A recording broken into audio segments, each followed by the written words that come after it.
So the next topic, students, it's Shah Jahan.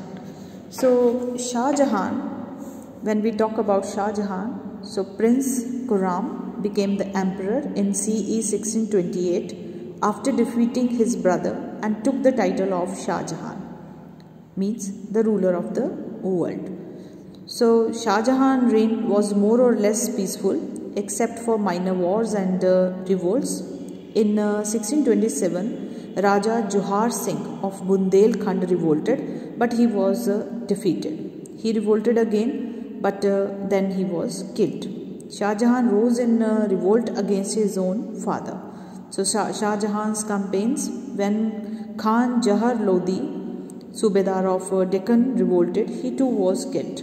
Shah Jahan wanted to subdue the Deccan states. There were 3 states in the Deccan: Ahmednagar, Bijapur and Golconda. These states were used to give shelter to the enemies of the Mughal emperor and thus created troubles. Shah Jahan wanted to bring them under control. So Prince Aurangzeb was made the Subedar of Deccan. He led campaign against these states. Ahmednagar was conquered, then Bijapur submitted, and then Golconda also submitted in different years. A treaty of peace was signed, but Shah Jahan's attempt to annex Bijapur and Golconda was never successful. The Deccan states of Ahmednagar, Bijapur and Golconda pay an annual tribute to Shah Jahan.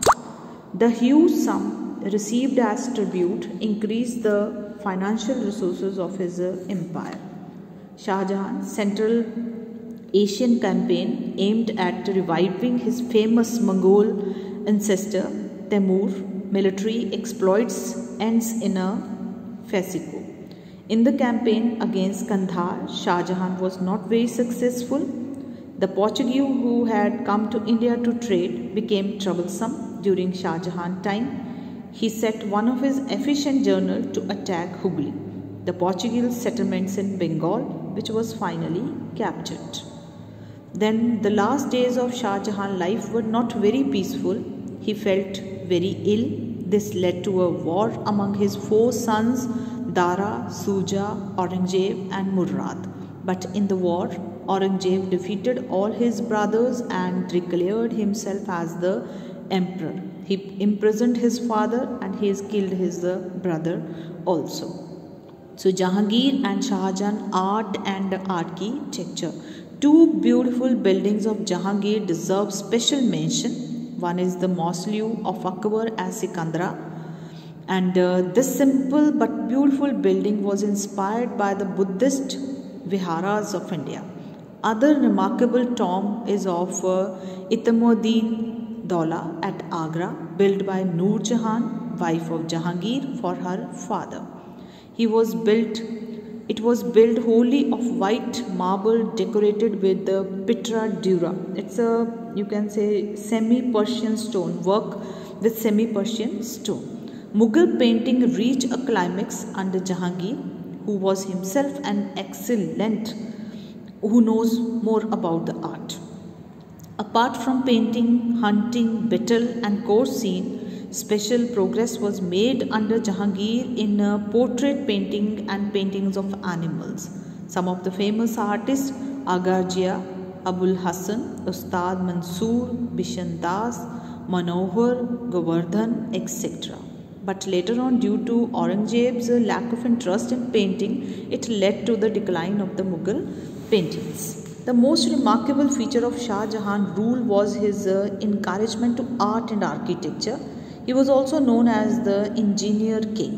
His name is well known all over the world as a builder of the Taj Mahal, the wonderful monument which he built for his beloved wife. Who was his beloved wife? Mumtaz Mahal. It is said that Shah Jahan collected the best builders and artists that he could find in his time to build the Taj. The Taj Mahal is built of pure white Makarana marble, semi-Persian stones and lace-like scenes were used to decorate the mausoleum. The Taj Mahal is a beautiful monument with 4 minarets and a majestic dome. The whole structure is based in an extensive garden. Beside this, he also built a beautiful Moti Masjid, Pearl Mosque in Agra. Shah Jahan shifted his capital from Agra to Delhi after the death of his wife. The new capital was named Shah Jahanabad. He built the magnificent Red Fort and Jama Masjid there. Inside the Red Fort, you can see the famous Diwan-e-Aam, Diwan-e-Khas, Rang Mahal, Moti Mahal. Diwan-e-Khas was the most beautiful building among others. Jama Masjid is one of the largest mosques in India. This mosque stands on a high platform. It was designed to proclaim the glory of Islam. It was decorated with the Persian stones, gems and gold. Under Shah Jahan, the art of painting also developed. Shah Jahan gave he was very liberal to the artisans. The expensive peacock throne was placed in the Diwan-e-Khas. Shah Jahan encouraged painting, but his real interest was in architecture. So the Mughal Empire reached its peak of glory during this period. Peace and prosperity prevailed during this period. The state was rich and earned a huge income. Shah Jahan issued one of the heaviest gold coins.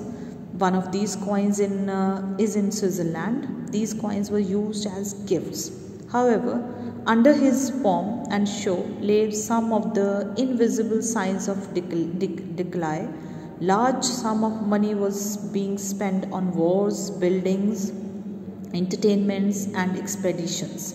It was a strong central government which was holding the empire together. So today, the Taj stands even today as a symbol of love. It shows a variety of cultural influence.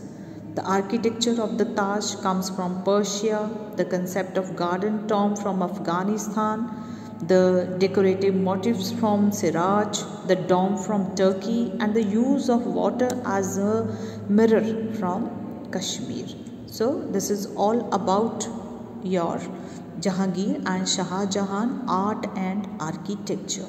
In the next video, we will start with the Aurangzeb.